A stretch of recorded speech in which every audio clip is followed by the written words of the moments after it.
এই মুহূর্তের সর্বশেষ আপডেট নিউজ নিয়ে আপনাদের সামনে হাজির হলাম। এখন শুনবেন সংবাদ শিরোনাম। ডক্টর ইউনূসই হচ্ছে আগামী রাষ্ট্রপতি। ইউনূসের দেশ ছেড়া নিয়ে কেন এত মিথ্যা ছড়ানো হচ্ছে?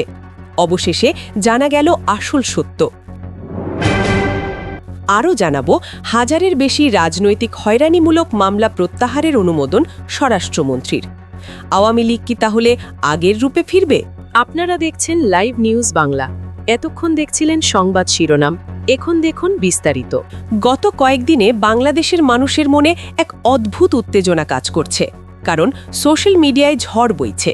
আর এই ঝড়ের ঠিক মাঝখানে আছেন ডক্টর মোহাম্মদ ইউনূস। নোবেলজয়ী এই মানুষটাকে নিয়ে গুজব, অপপ্রচার, বিষোদগার সবই চলছে গত কয়েক সপ্তাহ ধরে। এমন পরিস্থিতি আমাদের দেশের রাজনীতিতে খুব কমই দেখা গেছে। অনেকেই এখন দ্বিধান্বিত, আতঙ্কিত। কেউ বলছে তিনি দেশ ছেড়ে পালিয়ে গেছেন, কারো মতে তিনি ইউরোপে রাজনৈতিক আশ্রয় নিয়েছেন, আবার কেউ বলছে তিনি নাকি আর কখনোই বাংলাদেশে ফিরবেন না। এসব গল্পের পেছনে কাজ করছে কিছু পুরনো ছবি। ইচ্ছাকৃতভাবে সেগুলো ভাইরাল করা হচ্ছে, যাতে সাধারণ মানুষের মনে বিভ্রান্তি ছড়ায়। ছবিগুলোতে দেখা যায় ডক্টর ইউনূস বিমানবন্দরে, কোথাও বা বিদেশের কোনো রাস্তায় হেঁটে যাচ্ছেন। কেউ কেউ সেগুলো দেখে ধরে নিয়েছেন, হ্যাঁ, তিনি দেশ ছেড়ে চলে গেছেন। কিন্তু আমরা একটু তদন্ত করলেই দেখি এই ছবিগুলো একেবারেই নতুন কিছু নয়, বরং অনেক আগের। সাধারণ মানুষ তো আর সবকিছু ঘেঁটে দেখতে পারেন না। তারা ফেসবুকে বা ইউটিউবে কিছু দেখলেই সেটাকেই সত্য বলে ধরে নেন। এই সরলতাকেই কাজে লাগাচ্ছে কিছু স্বার্থান্বেষী লোক। তাদের বেশিরভাগের পরিচয়ও আমাদের কাছে স্পষ্ট। এরা রাজনৈতিক উদ্দেশ্য নিয়ে তথ্য সন্ত্রাস চালাচ্ছে। প্রশ্ন হচ্ছে, ঠিক এই সময়েই কেন ডক্টর ইউনূসকে টার্গেট করা হলো? কেন পুরনো ছবি নতুন করে ছড়িয়ে দিয়ে জনমনে অস্থিরতা তৈরি করা হচ্ছে? এর পেছনে আছে গভীর রাজনৈতিক হিসাব। ডক্টর ইউনূসকে বিতর্কিত বানিয়ে নতুন সরকারের ভাবমূর্তি নষ্ট করার চেষ্টা চলছে।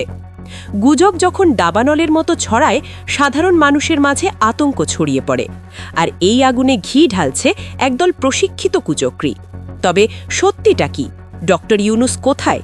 কেন তিনি নীরব? এসব প্রশ্নের উত্তর নিয়েই আমাদের আজকের প্রতিবেদন। আমাদের নির্ভরযোগ্য সূত্র থেকে আমরা নিশ্চিত হয়েছি ডক্টর মোহাম্মদ ইউনূস এখনও বাংলাদেশেই আছেন। তিনি দেশ ছাড়েননি, এমনকি যাওয়ার কোনো পরিকল্পনাও নেই। বরং এখানেই থাকবেন, এখান থেকেই তার কাজ চালিয়ে যাবেন। হ্যাঁ, দায়িত্ব ছাড়ার পর তিনি কিছুটা নীরব ছিলেন, সেটা ঠিক, কিন্তু এই নীরবতা মানে গায়েব হয়ে যাওয়া নয়। ডক্টর ইউনূস এই মুহূর্তে তার পরিবার সহ রাষ্ট্রীয় অতিথি ভবন যমুনায় আছেন। তার স্ত্রী আর সন্তানও তার সঙ্গে আছেন। অনেকে ভাবতে পারেন, নিজের বাড়ি থাকতে তিনি অতিথি ভবনে কেন? ব্যাপারটা আসলে খুব সহজ। গুলশানের বাসায় এখন বড় ধরনের সংস্কার আর মেরামতের কাজ চলছে।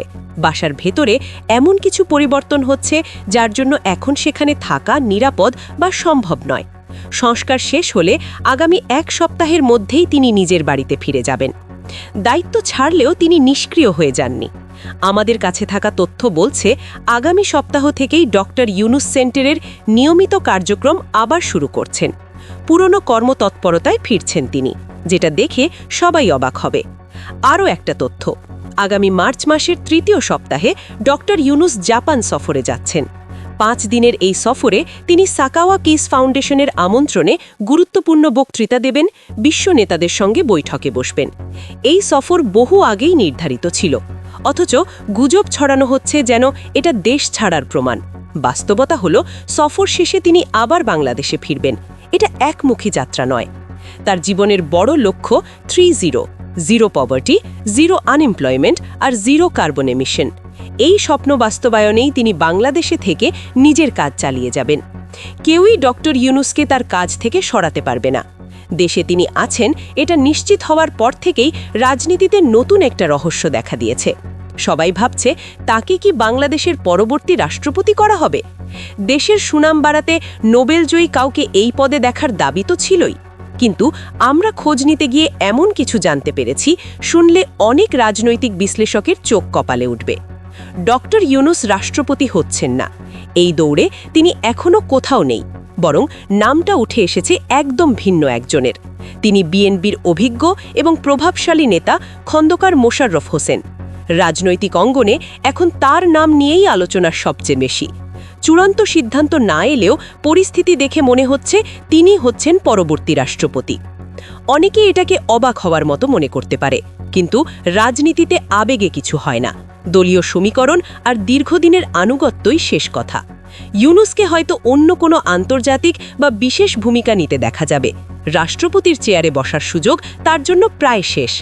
এদিকে ক্ষমতার পালাবদল নিয়ে ভেতরে ভেতরে চলছে স্নায়ুযুদ্ধ। একটা ব্যাপার বেশ নজর কেড়েছে। প্রধানমন্ত্রী তারেক রহমান গণভবনের বদলে রাষ্ট্রীয় অতিথি ভবন যমুনা বেছে নিয়েছেন নিজের বাসভবন হিসেবে। এই সিদ্ধান্ত নিয়ে রাজনৈতিক মহলে জোর আলোচনা চলছে। যমুনাকে প্রধানমন্ত্রী বাসযোগ্য করতে বড় সংস্কার আর নিরাপত্তা ব্যবস্থা নিতে হবে। ডক্টর ইউনূস আগামী সপ্তাহে যমুনা ছেড়ে গুলশানের বাড়িতে চলে যাবেন। এরপরেই শুরু হবে বিশাল কর্মযজ্ঞ। পুরো ভবন নতুন করে সাজানো হবে, প্রায় 1 মাস ধরে চলবে। তারেক রহমানের পছন্দ আর নিরাপত্তার চাহিদা অনুযায়ী যমুনার ভেতর বাইরেই বদলে যাবে একই ভবনে। দুই নেতার এমন অবস্থান বাংলাদেশের ইতিহাসে একেবারে নতুন একটা অধ্যায়ের সূচনা করছে। ডক্টর ইউনূস আমাদের মাটিতেই আছেন, এই দেশের মানুষের মাঝেই। এটাই সত্যি। উনি দেখিয়ে দিলেন দেশপ্রেম মুখের কথা নয়, কঠিন সময়ে পাশে দাঁড়ানোই আসল। গুজব ছড়ালেও তার বিরুদ্ধে কোনো ষড়যন্ত্রই দাঁড়ায়নি। আর এই ধরনের বিশ্লেষণধর্মী খবর পেতে আমাদের চ্যানেল নিউজ বিডি লাইভ এখনই সাবস্ক্রাইব করে রাখুন। এখন দেশের রাজনীতিতে ঘুরে ফিরে একটা প্রশ্ন, নির্বাচন পিছিয়ে যাওয়ার পেছনে কি আসলে কোনো গোপন চক্রান্ত ছিল? আমাদের অনুসন্ধানে বেরিয়ে এসেছে ভয়ঙ্কর কিছু অভিযোগ। শোনা যাচ্ছে অন্তর্বর্তী সরকারের ভেতরের একটা চক্র পরিকল্পিতভাবে নির্বাচন পিছিয়ে দিচ্ছিল। অন্তত 3 জন উপদেষ্টাকে সন্দেহ করা হচ্ছে, যারা পর্দার আড়াল থেকে কাঠিকলা নেড়েছেন। তাদের সঙ্গে আরও একজন সুবিধাবাদী উপদেষ্টা মিলে পুরো পরিকল্পনাটা সাজিয়েছিলেন। এদের হাতিয়ার ছিল তথাকথিত মব সন্ত্রাস, কৃত্রিম অস্থিরতার পরিবেশ তৈরি করা। সাধারণ মানুষকে মনে করানো হয়েছে এখন নির্বাচন মানে বড় বিপর্যয়।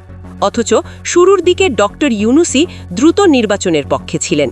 কিন্তু সময় গড়ালে নানা সংস্কার প্রস্তাব এনে পরিস্থিতি জটিল করা হয়েছে। সমালোচকরা বলছেন এটা ছিল সময় নষ্ট করার মাস্টার প্ল্যান। উপদেষ্টারা বলছিলেন আইন শৃঙ্খলা নাকি এখনও নিয়ন্ত্রণে নেই। কিন্তু বিশ্লেষকরা মনে করেন এর আড়ালে লুকিয়েছিল ক্ষমতা ধরে রাখার ছক আর পছন্দের দলের হাতে ক্ষমতা তুলে দেওয়ার পরিকল্পনা। এই নাটক যে শুধু দেশে না, বিদেশেও গোপন বৈঠক, জনমত জরিপ আর দূতাবাসিক যোগাযোগের মাধ্যমে পরিস্থিতিকে প্রভাবিত করার চেষ্টা হয়েছে। প্রায় প্রতিদিন সন্ধ্যায় হয়েছে গোপন বৈঠক, যেখানে ক্ষমতার কেন্দ্রের কিছু প্রভাবশালী মানুষ ছিলেন। এমনকি ডক্টর ইউনূসকেও বারবার তার সিদ্ধান্ত বদলাতে বাধ্য করা হয়েছে। এটা শুনলে যে কেউ অবাক হবে। লন্ডনের গোপন মিটিং থেকে শুরু করে প্রশাসনকে দুর্বল করার প্রচার ছিল একই ফাঁদে বাঁধা। প্রশাসন থমকে গেলেও সেনাবাহিনী সতর্ক থাকায় বড় অস্থিরতা ঠেকানো গেছে। বিদেশ সফর, জনমত জরিপ, দূতাবাসিক যোগাযোগ সবকিছুতেই পরিস্থিতিকে প্রভাবিত করার চেষ্টা হয়েছে। কিন্তু শেষ পর্যন্ত কি হয়েছে? বিশ্লেষকরা মনে করেন জনমতের চাপে আর রাষ্ট্রীয় বাস্তবতার কারণে ওই অশুভ চক্রকে পিছিয়ে যেতে হয়েছে। ভোটের দিন যখন পরিস্থিতি নিয়ন্ত্রণের বাইরে যাওয়ার উপক্রম হয়, তখনই তারা কুখ্যাত সেই প্ল্যান 2 থেকে পিছু হটে। এখন এই গোপন খেলা দেশের আলোচনার কেন্দ্রে। এই চক্রান্ত কি পুরোপুরি শেষ, নাকি এখনও কোনো অন্ধকার কোণে লুকিয়ে আছে? সময়ই বলবে। সবার আগে সর্বশেষ আপডেট নিউজ দেখতে সাবস্ক্রাইব করে আমাদের চ্যানেলের সাথেই থাকুন। আমাদের নিউজ ভালো লাগলে লাইক, কমেন্টস ও শেয়ার করুন। ধন্যবাদ সকলকে।